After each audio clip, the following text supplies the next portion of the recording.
Today, I'm going to be talking with Walter, a language and life coach I know who's interested in learning and skill building. And I've known him for a long time. And you may have caught an episode we did together, but recently we discovered our shared passion for the movie Wicked. At the time of this recording, only part one has been released in theaters, and we were inspired to chat about how the movie relates to learning in general. It's very interesting. We touch on recognized versus unrecognized talent, what it means to be good at something, humility and awkwardness and how that relates to skill building, the connection between wisdom and authority, and whether or not leaders actually have skills or just good marketing. So, even if you're not a fan of the movie, I'm sure you'll still find this episode really interesting. I'm Bianca, your personal American accent coach, and I'm here to help you master an American accent in English because your voice is your choice when it comes to how you sound. Subscribe to whatever podcast platform you use so that you don't miss the newest episode. And by the way, if you want to see the full video of the episode, it's available at Accent Coach Bianca on YouTube. Now, let's get on with the show. Hey, welcome everybody. Thank you so much for joining us. This is my friend Walter. We haven't seen him in a long time, actually. And the reason that we're here today is it's kind of funny because Walter and I got together to record a podcast episode, last week? Maybe not even? Just a few days ago, really. And we were talking and the subject of the movie Wicked came up. And we said, oh my God, we have so much to say. We could do a whole podcast episode about that. So not only are we here to do a podcast episode about Wicked and language, and learning kind of all together. But also the funny thing is, Walter, we are going to put this episode out before the other one. So it's going to be kind of funny, I think, for people to hear that. But here we are again today, back together again. But this is actually going to be the episode out that's first. So could you please introduce yourself to everybody out there? Because I remember the very first time I met you, you told me at the time that you were a piano teacher at the time. But I think that's no longer true, right? Right. First of all, thank you, Bianca, for having me. And that's true. I think when we met, it was 2020 or something like that. And I was on my last year of teaching piano, and I was teaching just one student. And since then, I retired from teaching piano. And now what I do is I'm a coach. I'm a professional life coach. Basically, I continue helping people how to learn and how to develop skills, but it's beyond music skills or learning how to play the piano. And it deals with other life skills and things that can be valuable for a human being beyond music and different life areas. So that's when we met. And a lot has happened since then. Yeah, things have really evolved for both of us, I would say. And I think it's interesting how all of our life experiences kind of shape us into the coaches and the teachers we are, because we're going to talk about this later too, but how music affects how we learn as well. So I think you having gone through learned piano, then taught piano, I'm sure you've got a ton of stories to share today, but maybe a little bit of background for what we're talking about today, not just piano and language, but the movie, the musical Wicked, because it's insanely popular. It was fabulous on Broadway for many years, and now it's the movie, it's part one, but some people still might really not know where this comes from. So just like a quick kind of backtrack and overview is that this is no joke, in the year 1900, so over 125 years now ago, L. Frank Baum wrote the first Wizard of Oz book, and then he wrote 40 books in that series, one of which was called The Wonderful Wizard of Oz. And then that book was turned into a movie in 1939 called The Wonderful Wizard of Oz, and there were some other remakes and things like that. And then I think it was in 1995, I could be wrong about the date, but there was a book which was called Wicked, and Wicked was from the point of view of the quote unquote the evil witch, right? The bad witch, well, the wicked witch, I should say, the Wicked Witch of the West. And it was written from her point of view, and that is what was then made into the Broadway musical, which is now made into the movie. So in a way, it's kind of fan fiction from the original Wizard of Oz story. So anyone who's just joining us and they don't even know what we're talking about the musical Wicked, and that's its backstory. So Walter, what's the most salient thing that pops out for you about the movie? Like, what is the one thing that really hits home for you? One of my favorite things in this movie is the role talent and skill has, and especially what happens when others recognize or don't recognize that talent. And what I'm thinking is, what happens when a family member or our parents or our siblings, our teachers, our friends are seeing something in us, or when they don't see anything. And when I see the character of Elphaba and how she developed as a kid, as a teenager, or until coming to that moment when she was going with Galinda to the university, and at the beginning not even studying there. Yeah. So that made me think that she had all those powers and all those talents that went unrecognized by everybody. And that actually was always a question for me when I first saw this. So you have this land, Oz, and they have a book called The Grimoire, right? And the Grimoire was for the magical leader that they had before the Wizard of Oz came, right, from Kansas. So they had already had a book. So they had already had magic in the past. They had animals that can talk and things like that. And it was always kind of confusing to me that Elphaba clearly do magic, but nobody seemed to recognize it as magic, right? Her father, her family. It wasn't like, let's say in Harry Potter, right, where there was often some shame associated with having a witch in the family. But here, it seemed to be like a non-issue, you know? Nobody said, oh, she's got magic. She'll do so well at this university that's clearly got sorcery and it's got a magical curriculum. So it was always confusing to me that she wasn't recognized for this. And maybe because they had lost all of their recognition for magic. Does that make sense what I'm trying to say? How her talents weren't recognized, like you're saying, but also, Totally. it seemed to be almost cultural at that point, you know?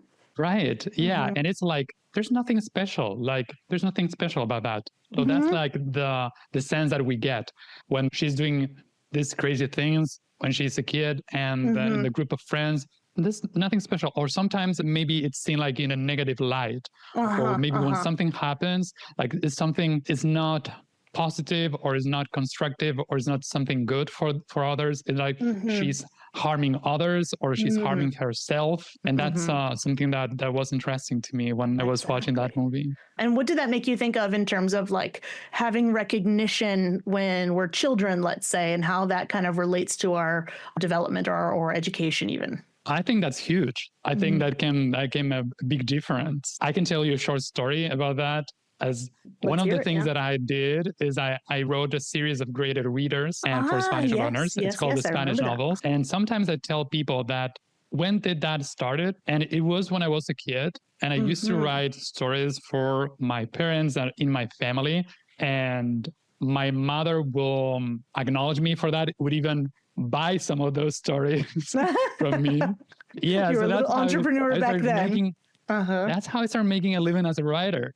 So my mother would buy some of the stories and she would tell me how great they were. And then I went on to write 26 of them. I was under 10 years old or something like that when I was writing. There was very simple one-pagers. Very simple stories. And there was something that my mother saw in me as an author, as a potential artist at the same time. And I've seen that in other people. And I've seen the lack thereof also in many situations. And how that, in my case as a piano teacher, how others tell them they lacked any talent for music. And maybe even in their 30s or 50s or 60s, they were still dealing with that. And they thought that it was very hard for them or they were not any good for the piano, for music, because of something that a teacher or family member told them. One comment, right, 30 years ago that somebody said really can do damage for somebody. Yeah, absolutely. I can remember when I was a kid, I still remember when I would draw, and I'm pretty decent at drawing these days. I mean, when I was a child, who knows, but I would draw something, I would bring it to my mother and she'd say, oh, that's interesting. And I just remember I understood the tone of her voice, that she was trying to say something nice, but she couldn't think of anything that was nice. So she would say it was interesting. But every time I brought her a drawing, that's what she would say. So I learned that interesting was not necessarily good. On the other hand, when I was in the first grade, my teacher recognized that maybe I needed some extra things to do. There was something in me that she recognized. And she decided that I would be the person to teach a new student English because this student arrived from Cambodia. Because I don't know if you remember at the time in the 80s, there was a lot of war going on and there were a lot of refugees coming over from Cambodia. And I lived in a small town and we had this one single only refugee. And so I was picked as the person to teach English to this child. It was first grade, right? What could I teach them? But I would put on little Post-it notes and write trash can, window, marker, and label all these things. And that was the extent of me doing that. But it still is so powerful me to today. Obviously, I was teaching language. I was teaching English for so long, and now I'm doing this. And yeah, it's just like those little comments that our teachers make, or our custodians, let's say, that are very impactful, And what would you say is the relationship between, I would say, getting some form of recognition, acknowledgement, maybe even praise, and then us maybe furthering those skills? For example, for you, if you got some recognition for your one-pagers, do you feel like that then made you more motivated? Did you learn skills because of that? Like, what would you say is the relationship there? Yeah, for sure. Even though maybe there was a gap in the middle, since I write my first stories when I was 8 or 9, and then when I started writing them like 20 years later, it's like a positive memory and something positive associated with that. And it also has other connections. Maybe I remember that one of the other things that we did with my siblings, that we would do this theater plays at home, and we would also get paid for those performances. And that was nice. And so maybe it's can I stop you for a second? Because that's twice now that you've been paid for the arts. Can I ask what your parents did in life? Like, what were their careers? Yeah. So my mother, when we were young, she was studying psychology. So she would study at university level as an adult. And my father, he was an employee, and they didn't have anything to do professionally to the arts, but they really appreciated that. And so in the family, there was something like they really valued art and creation. I see. And even though they weren't doing it professionally, maybe they want us to engage in that. And maybe it's not that they want us to become artists, professional artists or anything, how I see it. They wanted to have some sort of contact with that and do something. We will also take all sorts of classes. Yeah, I was wondering where this came from, because it's funny that you mentioned like, oh, neither were in the arts, but clearly they supported it in you. Maybe they saw something in you and they wanted to encourage it and like, pay you for your time or your effort, let's say, right? Thereby, I think, making this association of like, oh yeah, this could be a job. I wonder if like, had they had those opportunities or that same recognition, I wonder if they would have liked to perform in the arts as well. I wonder if that was always something they saw in you, a bit of themselves. You know what I mean? Yeah. And I think that that's something that tends to happen. I don't have children, but I think that tends to happen with parents, that they want to give their children some opportunities that they didn't have when they were younger, or they wish they had. Yes, and that's what I see in the world when I look around. And there's a connection with art from the side of my father. So he used to be a photographer, a professional photographer, and he really liked doing artistic photography, and even won some contests and competitions. But then he didn't continue doing that. But it's like when he used to talk us about that, it's like he had some skills, or maybe he had a talent even. And it's like, I didn't decide to pursue this, or is something like I could have done this, but I decided not to. So maybe in my family, we took that, or with my siblings, maybe it's like there's something in the family that's running, and maybe if we want to, maybe we can do something with that. And it's up to us. It's there. It's in the background. Know that it's there. Hey, these are the potential things you can do. These are the opportunities that exist. Yeah, we can nurture these things. And I think that reminds me of what we were talking about in Wicked, and how like, Nessa got to go to school. Nessa was the favored one, right? And even though Elphaba had obviously something that for some reason went unrecognized, then clearly like she should have been given those opportunities too. So to get back to our idea of like opportunities and skill and things like that, what else sticks out in your mind that you remember from the movie that's related to obviously learning and language and all these things? So I think that there's a thing around opportunities not being equally given to everybody. Even in the same family, like we said. Even in the same family. And that can be so unfair. Didn't you have like a So, joke about that too? There was a Spanish writer that I'm not very familiar with. oh yeah, Cesar Bruto. That's my favorite author, Argentinian author and comedian. And he used to say, like, jokingly, he would say, like, the reason why I write so badly is because when we were kids, me and my brother could go to school. My family just could afford to send to school one or the other because I think it was some kind of uniform. Like they just have one. There were two children. And so hopefully they were the same size. Days. Right. Yeah.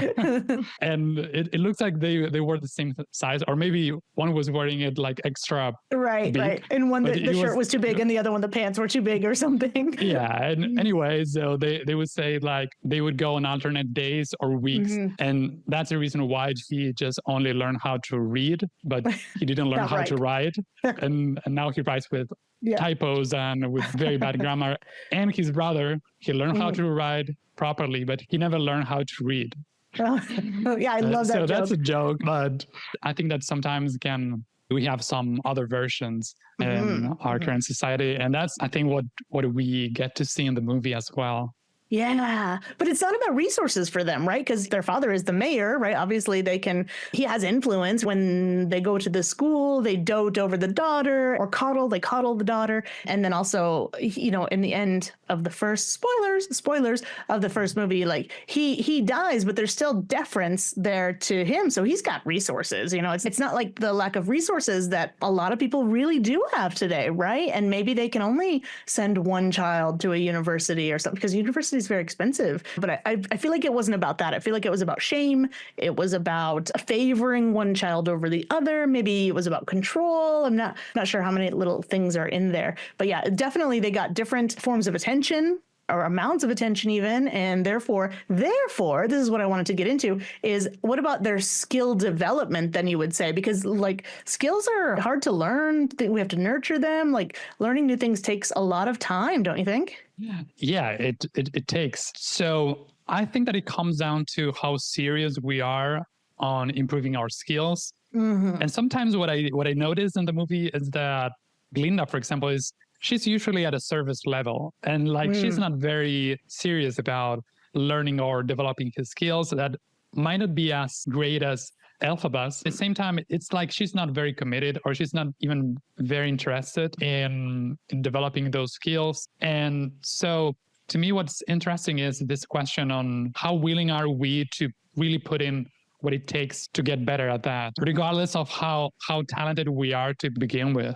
Yeah, you see a lot of people who want to do something. They have a passion, they have a lot of motivation, but maybe they have kind of no innate talent on something. And then somebody else who does have talent, but doesn't really work on it, they just kind of go through life, they dance through life, as we can say, and they just kind of like make their way through. Even though they may have talent, they don't nurture it, so they don't end up as good at something as somebody else. Or even the struggles, I think, to go through something that's difficult for you kind of add maybe to that experience too. So if something is difficult for you and you do it anyways and you work hard, that practice that you've done, that training that you have done really like comes through in a different way. I don't know if that makes sense to you, but that's kind of how I see it. Yeah. And I think that sometimes it's like it has another value because it's like it wasn't freely given. It's something that I needed to earn. And that I earned that with my own work and with my practice, with my effort. And sometimes that feels different to the person. Nobody gifted this to me. Like, it's not something that I had when I was born. I needed to work for that. And maybe it means more in that case too. I'm thinking of you being a former piano teacher, and I never took piano lessons as a child. But from what I know, most people who did, they say it was grueling at the time, but then later as adults are thankful that their parents kind of put them through that. So who knows how many of them actually had more ability than less. It's hard to say now, but we can say that those who practiced did get better. Like no question, maybe they needed more practice, maybe they needed more motivation, but with practice, with dedication, you can get better at just about anything, including language, including accent, including any of those things. Wouldn't you agree? Yeah. And, this question about talent comes up. To me, one of the ultimate talents is curiosity, being curious about something. Nice. And when you're curious about something is you are willing to learn and you are interested in learning and spending time with that. And to me is when I see people who learn 10, 20 languages, sometimes I think these people are really curious about learning about all those cultures, because I feel like I'm not so curious. It's like my curiosity stops at 6 languages, and they can go over and they continue. They're more curious than I am. It's not that I'm jealous or anything. I think that it's more a question of how curious we are. And or people who learn many instruments is like, I'm good with piano. I can play a couple chords on the guitar, but it's not my curiosity was not high enough in order to spend even more time.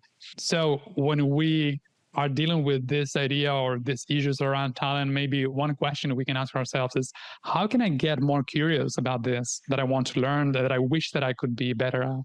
That's interesting, because the way you framed it, you said curiosity is a skill. And immediately I thought, is it? I thought it was kind of a personality trait, right? But then how you're describing it now is like, oh, we can nurture that too. How can I become more curious? Which I wouldn't have thought of at first. But I think it's really interesting when you frame it that way, because like sometimes people say like, oh, you're so lucky you play, 6 languages. Oh, you play 13 instruments. Oh, wow. Or even, oh, you play guitar so well. You're so lucky. It's not luck. Like, it's also a lot of practice. Some of that can be absolutely just innate talent, right? Or innate ability that's already there. But I think a lot of it comes down to practice. And it seems so deserving when somebody says, oh, you're so lucky. It's like they don't appreciate in the sense of recognize how much work people do to these things. And maybe it's a passion and maybe they love doing it, but it's still work, at the end of the day. Yeah. And I think that the first step is getting exposed to something. For example, in order to learn Italian, I need to get some exposure to that, even if it's watching some Italian videos or watching or listen to music or being in Italy, in Rome or any city. And I think that's the first step. And to me, being exposed to something, can be close to being curious about something. So if I do that, if I'm in contact with that, so that's easier. There's a feedback loop there, I think, right? Like there's a little spark. Maybe you have to be at least a bit curious to start something, and then you start something, and then, oh, that sparks something else. And then you dig a little bit deeper, and it just keeps going, I think. And one thing that's related to that, which I find is absolutely necessary, is a tolerance for ambiguity, right? For many people, things are right or wrong. They're black or white. But if you are like, this could be right, quotation marks, right, or wrong, quotation marks, but why is that? What makes that the case? And can I still kind of understand this thing, even if there are mistakes, let's say? And actually, this is something I wanted to bring up about the movie is the words, all the words that are for a native speaker, it might be absolute nonsense, right? When somebody says disgustified, for example, I am the only one laughing in the cinema, but I'm laughing because I know that that's not a real word, right? Because I know that the endings have been played with. There's some wordplay there, right? But for other people, they might be like, no, that's wrong. If somebody came up to me on the street and said a word that was, let's call it incorrect, right? It had the wrong word ending, let's say, I would mark that in my brain as like, oh, that's incorrect, rather than, oh, they're being funny, And so having the tolerance of ambiguity to say like, oh, yeah, I can figure that out. And maybe it's not quite quote unquote correct, but I can figure out what you're saying. All the rest of your story was in the past tense, but your verb was in the present tense. Okay, I got it. No problem. I'm not stopped in my tracks, for example. So I think along with curiosity, I would add a tolerance for ambiguity, right? And that's what I think like can kind of set people moving forward on learning pretty much any skill, So you mentioned something earlier, maybe Galinda's motivation, because she was really interested in the sorcery seminar, and she seemed to be very interested in that. Why do you think she was interested in that? I think that's mainly she wanted to be more popular. So that she saw that something like, so that was something that might make her even more special. So she had the looks, she was pretty, and she had nice clothes, and now she needed some powers. So it was like another level of popularity. So gaining over even people in different ways. And it's interesting. Why would she care about that in the first place? Why wouldn't she be okay just with like the superficial stuff?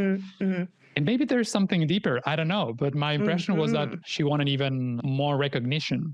Yeah. And so to me, it was more like her main drive. Yeah, recognition, and especially that comes with like knowing the famous professor that's there. If she's already like from the upper uplands, right? She already knows that status is important. What better way to increase her status than to take the elite sorcery seminar from the most important teacher there, professor there? So I feel like that was her motivation more than wanting to know, or as they say there, do good. So we talked about like what it takes to be good at something. We have to have a lot of practice, and the ability versus kind of skill. What about being humble, I would say, because I don't find Galinda to be very humble compared to Elphaba, let's say. So what do you think being humble has to do with skill building? I think that it has a lot to do. And humbleness, I think that's a very important quality. Now it comes to my mind, my meditation teacher, who I mentioned in the other episode, which will be later, actually. Yeah. And he said one of the great qualities of a student, he thought that there was something important to him. Meditation students, like the monks he would take in the monastery. And he would say, so being honest and being willing to admit their mistakes. I think this was the one, if I'm not mistaken. And receptivity, being receptive. How receptive is this person to my teachings? I don't want to waste my time with people who are not receiving what I have to share, to teach. And I think that in order to be able to receive something or to feel like receiving, we need to be humble. Otherwise, if we believe that we know everything, it will be hard to get better at that. And also, we are making it harder for the teacher. Yes. Yeah. One thing people will say in some of the kind of groups that I'm in, they'll say like, show up, just pretend you're a beginner, like act like a beginner, even if you're not. And also be coachable, basically. Show up with the idea that you need to be coachable. So anybody who is saying something to you out of a willingness to help you, you have to remember to be open. Because I think often we hear those comments as criticisms. We get on the defensive really quickly when really, they're just there to help us. I can only imagine, let's say Madame Morrible was teaching both Elphaba and Galinda in one small group. I can't even imagine how coachable or how uncoachable Galinda would be, because she already feels like she knows everything and she doesn't really need to be there, but maybe she's only doing it for the status, things like that. I bet that would be a nightmare for Madame Morrible, or whatever teacher had them coached privately. Can you imagine? Yeah. So coachability, that's something important for everybody who is taking coaching. And I think that's something that we can work on that. And I'm not saying that there's people who are not. So there's people who maybe are not coachable at this moment, and that they might learn how to get more coachable for accent training or for life coaching or for language coaching, different types of coaching. And I think that's something important if we want to get better at something, like being ready to learn and being willing to accept feedback and to admit that we're not perfect. And that's the reason why we're doing that, right? Yeah, especially if you've already decided to go with this coach or to take this course or whatever. You've already decided to do that, but it's hard. It's hard to like accept what we think is criticism, even if you think you're all ready for it. Like receiving something like that, it's not easy sometimes. I remember when I first started doing like YouTube videos and things like that, like I know what I'm talking about, right? In terms of like pronunciation and things like that. I know that I'm good. I know that I know how to teach. That doesn't mean that I'm very good at writing a script at all. Number two, a script for YouTube that could be done in a better way. And I'm always learning things, but I do remember at first when I was getting some help, but help that I asked for, it wasn't unsolicited, and still a comment would be made. And I do remember that I first would get kind of red in the cheeks, or I remember I would have a physical reaction to this negative comment that, by the way, I had asked for. I had asked for, some help with that. But it was still really hard to hear, and then the decision to take that advice and move forward. Man, I remember it took me a while, but I'm getting better at receiving that, I would say. It becomes very awkward, but I think we have to step into that. We have to lean into that in order to become more skillful. Do you know what I mean? Right. Yeah. It's uncomfortable. It can be uncomfortable.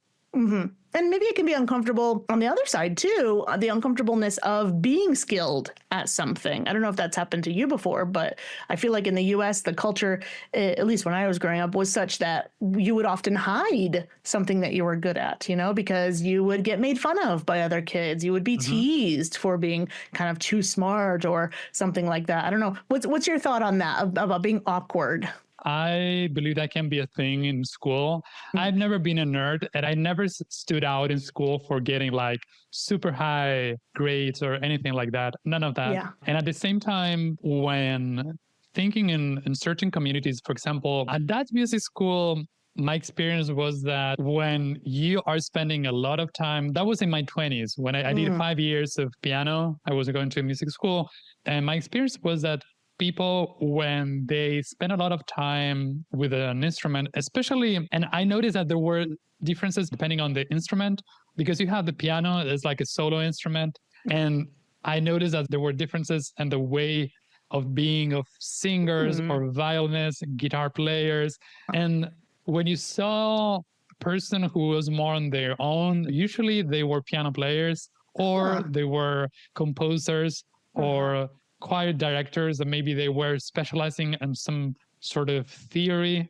And then you had the singers that maybe they were the more outgoing people, or the guitar players. And it was interesting to me to see how sometimes developing a skill to a great extent might mean for some people, not always, like correlates with not developing so much other skills. And like 10 years ago, I remember when I was spending a lot of time studying chess and learning how to play chess, I would spend tons of time online, playing online. And I remember the first time when I went to an in-person event, to a chess tournament, and I remember that I shared with my therapist that I didn't like how other players looked like. Like they were very shy people, very introverted.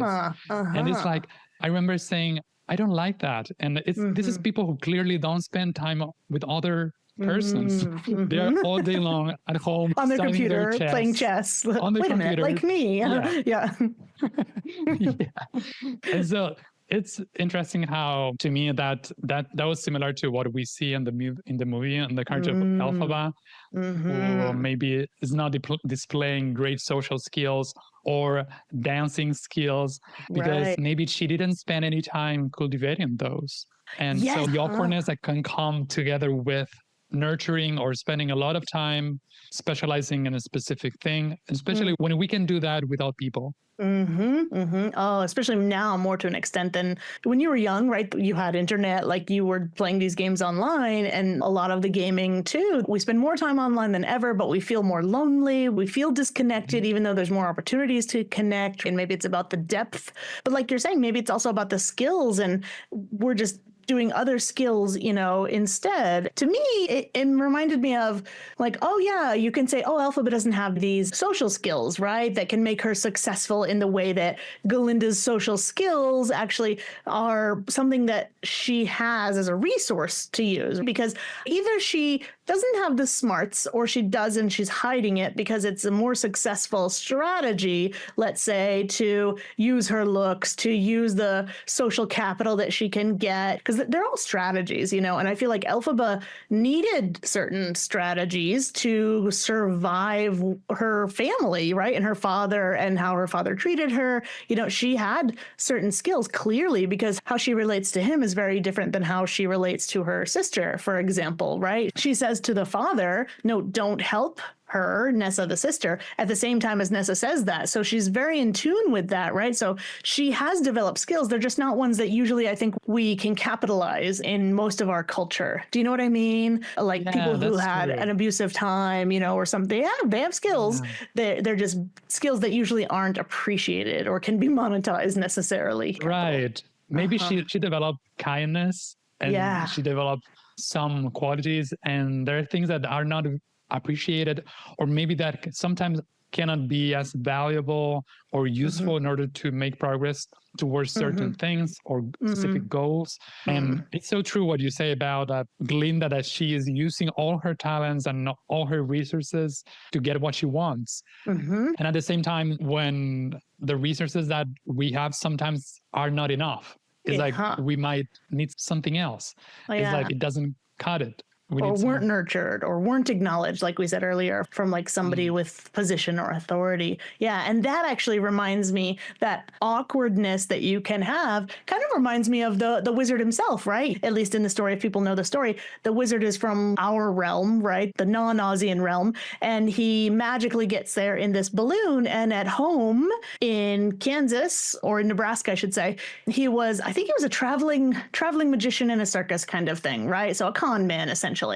But hey, those are skills. Those are kind of his only skills, because when he arrives in Oz, he sees that he has a talent for performance, right? He has a talent to get people to like him. So he has these social skills that he leverages, and he makes them think that it's magic, but really maybe he has a talent for like mechanics, and things like that. So I feel like there's a connection there between the skills. We might appear to be awkward or not. Like, who knows? Maybe the wizard, when he was a kid, he was a very awkward child and he ran away to the circus for that. And he realized that he could, do these things. But that makes me think too of like, there's a line in there. What does they say? Oh, all of his wizard wisdom, and you think, wait, does the wizard have wisdom? Like, what is his deal exactly? Did you have that sense too? Yeah, sometimes it's like we are attributing certain wisdom to people's in positions of power. Or if this is the teacher, he's the president, he knows what he's doing, or he's supposed to know. He knows what's best for me. And it's interesting how when a story is created, and sometimes we don't even know how it all started. It's like, can be a fantasy. And who created that? And who says that it was like, who says this guy has all these powers and all this knowledge? Others told us, and this is what I've been told. And so that's what I'm supposed to believe.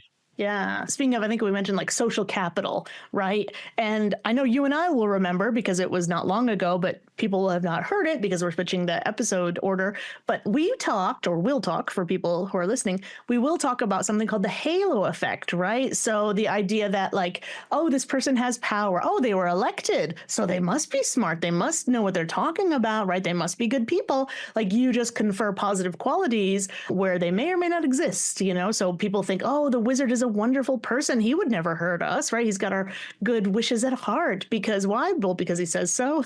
And maybe he did a couple of good things. Like, I don't know if maybe there wasn't electricity, right? And he electrified the town or something like that. So I think the idea of we confer wisdom on this person. We're calling him a wizard, and clearly he has authority. People gave him the authority because they thought he was magical, flying in on a balloon. That kind of makes sense. He took this magical book that nobody could have read for such a long time, and he just said some gibberish, and people thought, oh, he must be magical. The wizard is not really that wise, but he's got a lot of social capital behind him now. And it's interesting also how was the name of Elphaba's and Galinda's teacher? I forgot. Madame Morrible, which I think is great because it sounds like horrible, right? And Madame Morrible, because in French, I don't know if you know, the H's are often silent. So to me, it sounds like she is like a horrible person, a horrible teacher, So I feel like that's another little play on words that they did by calling her Madame instead of Mrs. Morrible or Professor Morrible. So, and that person, Madame Morrible, we have another example of somebody we don't really know. Does she have any skills? Is she able to teach Elphaba, or does she know more than Elphaba? It sounds like Elphaba is more skillful, or she has greater skills than her teacher. Oh, yeah. That's what it looks like. And we have that at the beginning when she says, like, she pretends that she made that display of powers. Right. That was me. And it wasn't. That raises the question. I think that ideally, like, the students want to learn with a teacher who has more knowledge or more skills. And it sounds like in the movie, that was not the case with Madame Morrible. And also that wasn't the case with the Wizard of Oz. What you mentioned about Madame Morrible and the wizard, that made me think like, yeah, that seems to kind of be a trend in circles of power, right? Is to hold up the other people who are kind of faking it just like me because we can't let the illusion die. So far, we've got wicked part one at the time of this recording.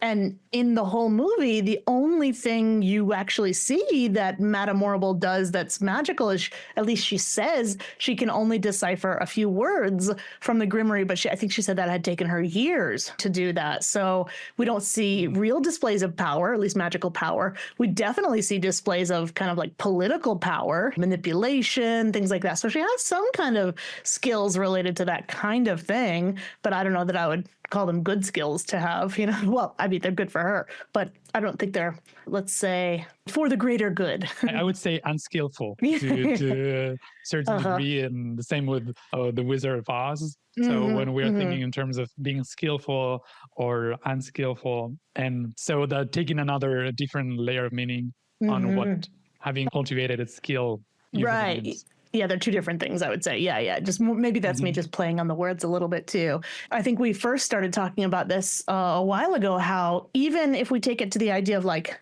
teachers in general, language in general, schools in general, we can even say there's just so much social capital in terms of marketing, what you see online and just paying for ads and being able to kind of like rise above the top and having like flashy videos and things like that. And you think, oh, wow, this person really must know what they're talking about. I know I've bought into plenty of things thinking like, oh, yeah, this person probably knows what they're talking about. They can help me. And then it turns out that they just marketed themselves so well that I conferred the idea that, oh, well, then they must be very knowledgeable. And I think there was no way for me not to know that because it was all very superficial, you know? And so it seems like to me that there's a certain, these days, you know, in terms of education, in terms of learning, that just because somebody looks like a leader, they may not have wisdom or skills, but they might have some kind of social authority or social capital. Right. Yeah. And sometimes I think that's what then they're able to teach. For example, the Wizard of Oz was great at pretending to be the greatest, the best and the greatest. And that's what he maybe transferred. That's what he taught Madame Morrible. Now she's repeating that. And it sounds like sometimes when we are buying these marketing courses or these great products, then it's like, the only thing we can do is to just repeat what we've been taught. It's like pretending to be the best or pretending to have another solution. And maybe we don't really know how to create something for those of us who create online products or services. It's just about the looks or what it seems to be or what people are taking as the best solution or the magic bullet. It's often the inverse, right? It seems like the better a teacher somebody is, generally, the worse they are at marketing, at their own marketing. And I see this all the time. Like, it's really hard for a lot of us. Maybe that comes down to humbleness, like we mentioned earlier. Like, people who are really good and really wise, they don't want to do all that self-promotion, you know? And maybe that's actually a sign of the fact that, like, they're actually really good at what they do, you know? Because at least that's how I've been seeing it lately, you know? And that's not always true. And sometimes we can overcome that fear of like marketing ourselves and things like that. But I think a lot of the time there's a flash in the pan that like, oh, this looks really great. But, you know, if it looks too good to be true, maybe it is, you know? Yeah. So, and that reminded me too. So you said you had this great idea that maybe the wizard kind of coached Morrible in how not to have the skills, but how to kind of fake it till you make it, right? And how to like get power without actually having the skills, because there's another kind of skill that you can employ there, right? And I'm guessing, so if you remember the beginning of the movie, which was the end of the movie, basically, when Galinda shows up at the beginning in the bubble and everyone is receiving her, they already know that she's super famous, right? Well, that can't be that long after she was just a student who Madame Morrible would have nothing to do with.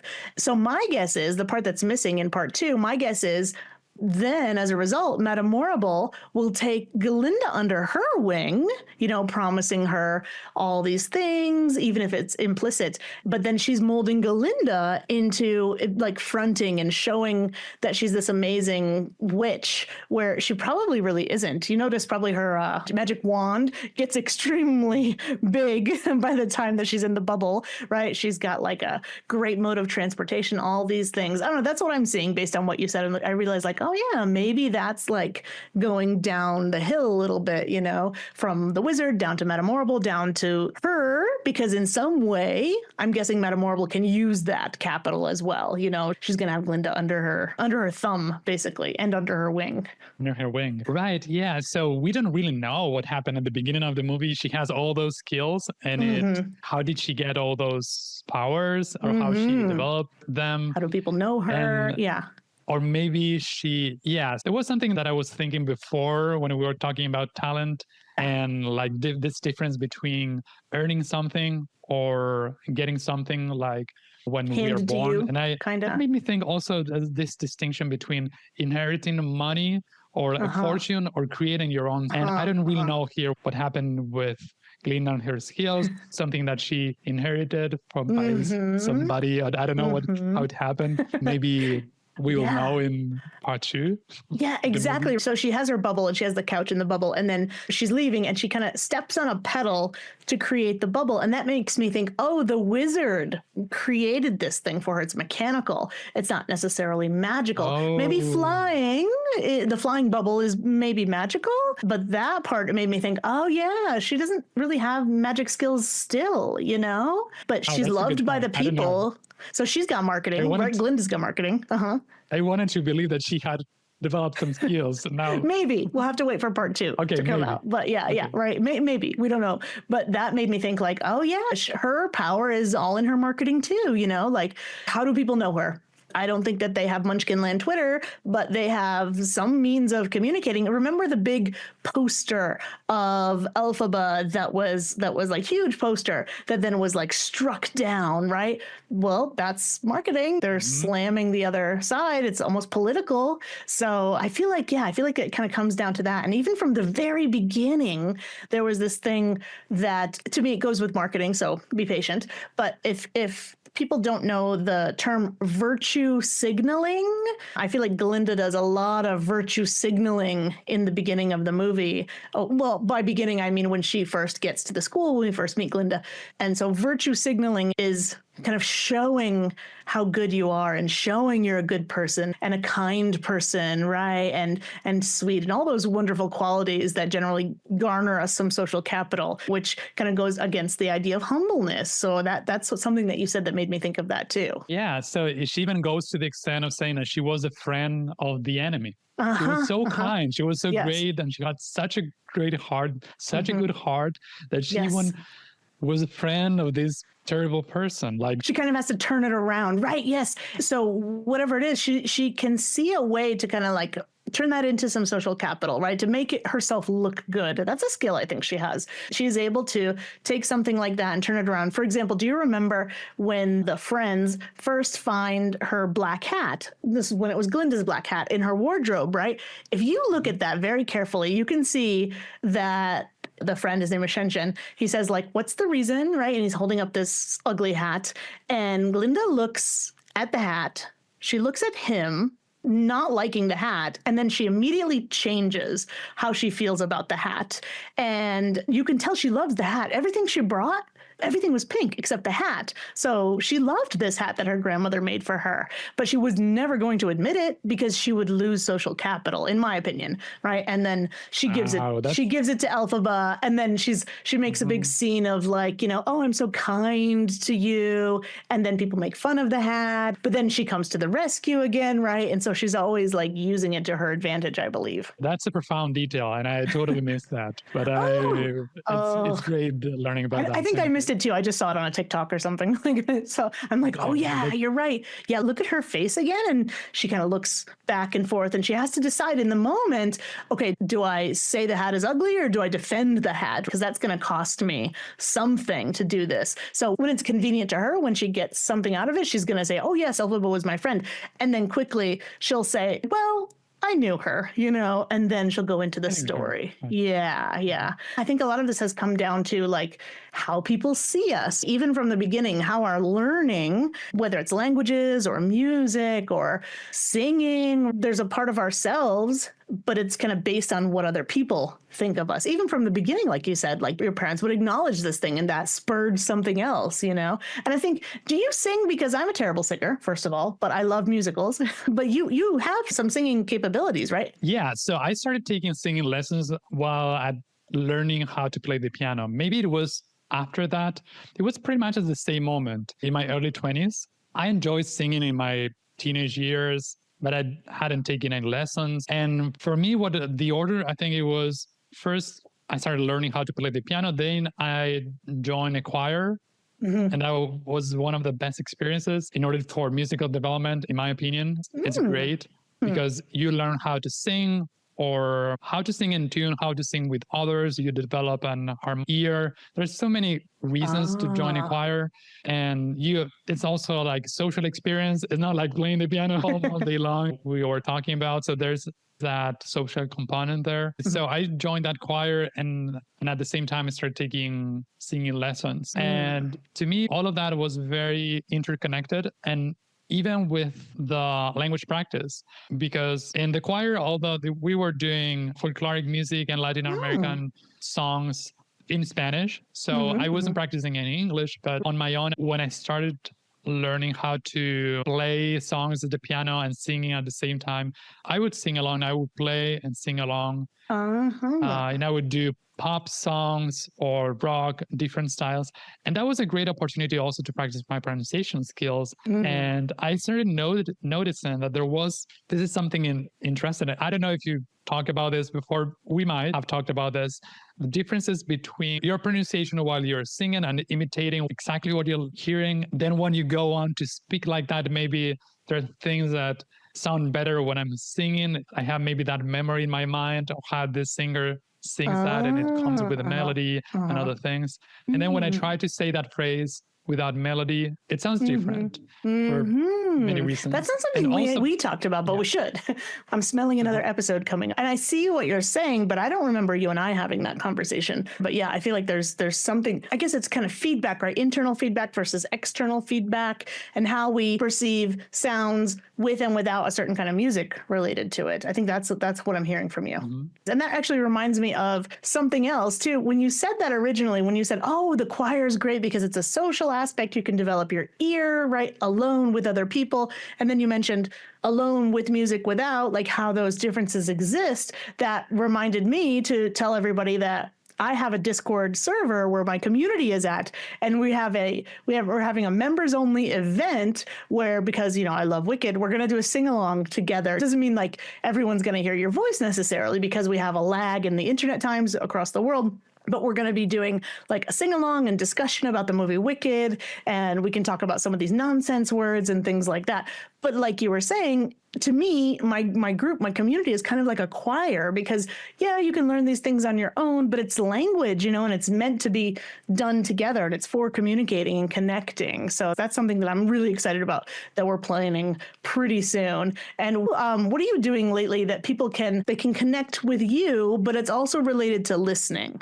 Well, if you want to hear more about what I have to say on skill building or learning languages or hobbies, you can listen to my podcast. It's called Poder Aprender. It's in Spanish, and you can find it on Spotify, Apple Music, Apple Podcasts, and also on poderaprender.com. Poder Aprender. So that's my podcast on skill building. I talk about all things learning, skill building, and personal development more lately. Or you can also go to my website, walterfreiberg.com.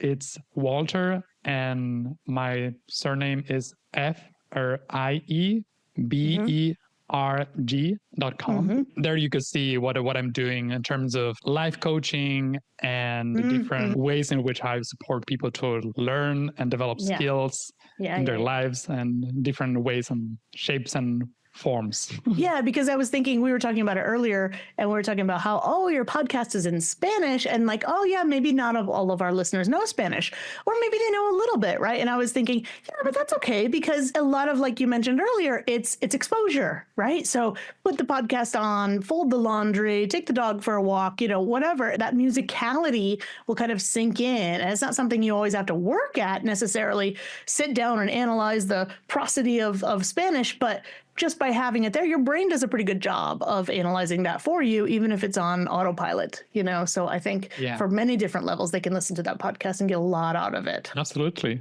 Yeah.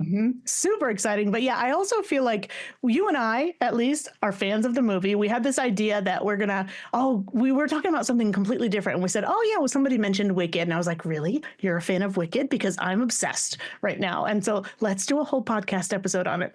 And so we had to talk about today how kind of Wicked was related to learning and a bit of language and the things that we kind of saw in the movie, the details and the themes, I think, behind it. We wanted to get together and talk about that. But just now, what you mentioned was really interesting. I would like to talk more about music and speaking or singing versus speaking. So maybe you and I could have a different episode where we're talking about how, for example, didn't you mention something about the intonation of something that somebody said or in the song Popular? Do you remember what you were talking about for that? Yeah, it was the phrase, I know. And when someone needs a makeover, I simply have to take over. I know.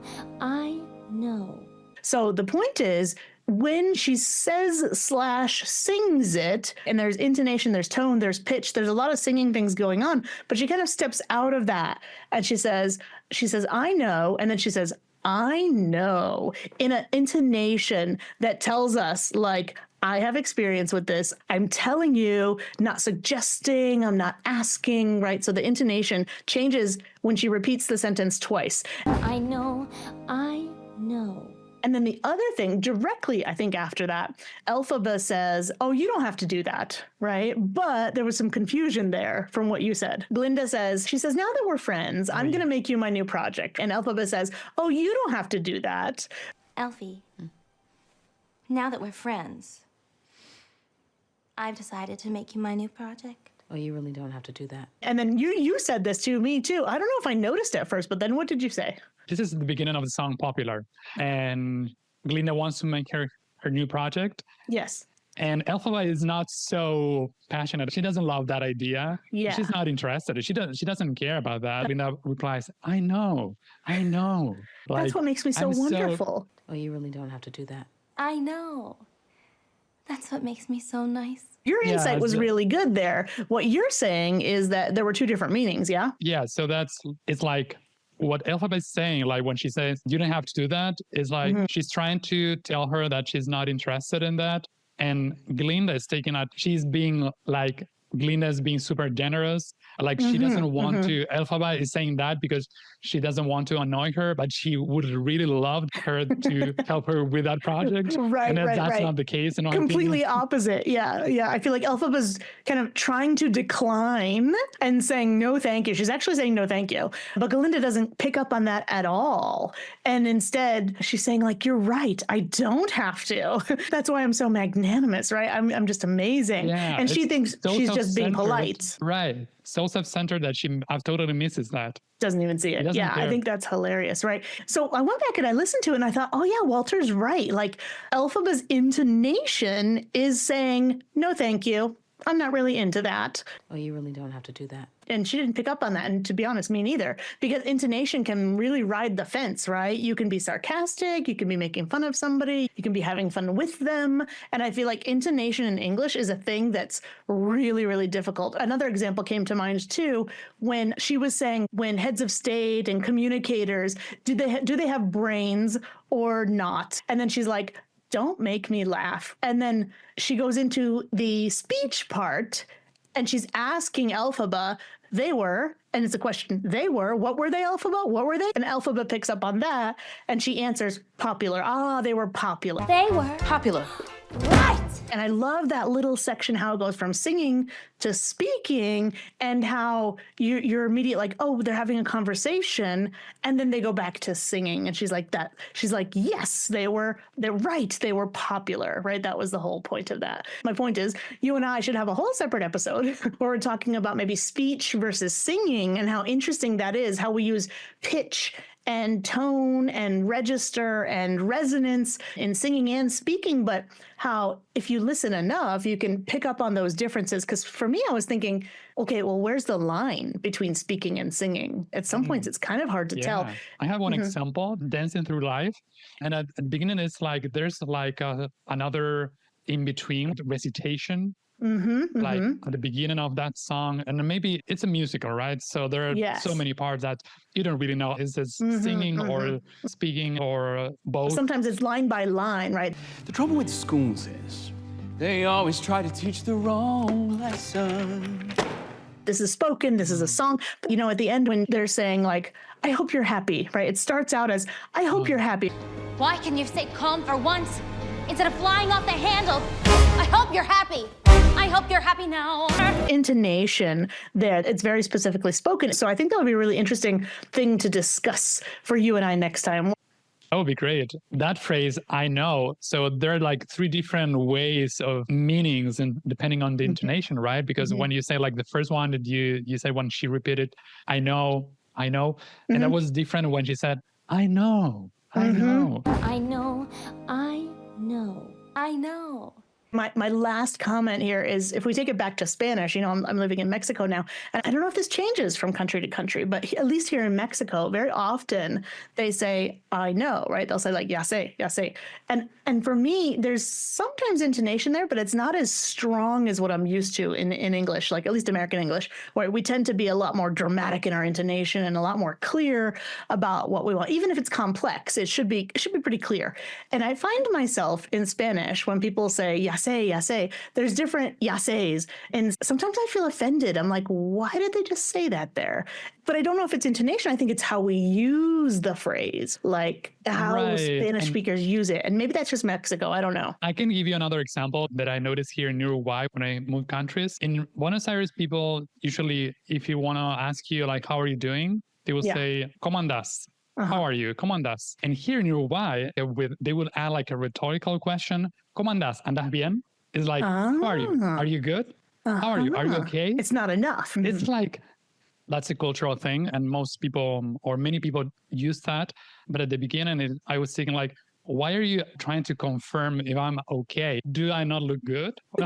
Look fine? Why are you asking? Like, are you checking that? Like, why are you asking that? Why don't you just say "Cómo andas"? How are you? Because that was what I used to, and so that was very strange when I moved here. That's the script. The script is just different. Follow the script. Don't ask questions. Yeah, and for some reason I cannot get myself to ask it that way because part of me feels like I don't know. It just doesn't feel right to me.